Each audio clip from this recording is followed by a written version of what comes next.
किस प्रकार के प्रतिबिंब को पर्दे पर उतारा जा सकता है?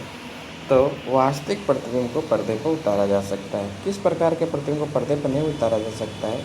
तो आभासी प्रतिबिंब को पर्दे पर नहीं उतारा जा सकता है। समतल दर्पण किस प्रकार का प्रतिबिंब बनता है? तो समतल दर्पण में आभासी प्रतिबिंब बनता है। तीखे मोड़ों पर किस दर्पण का प्रयोग होता है? तीखे मोड़ों पर समतल दर्पण का प्रयोग होता है।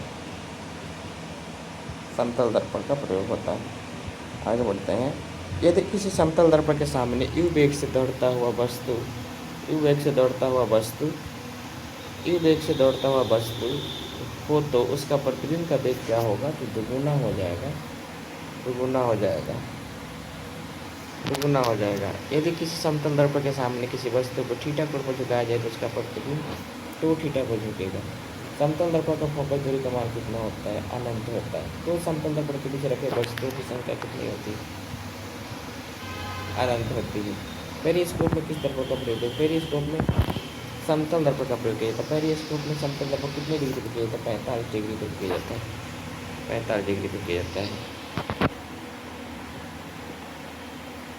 किसी समतल दर्पण में किसी वस्तु का पूर्ण प्रतिबिंब बनाने के लिए दर्पण की ऊंचाई वस्तु की ऊंचाई कम से कम कितनी होनी चाहिए?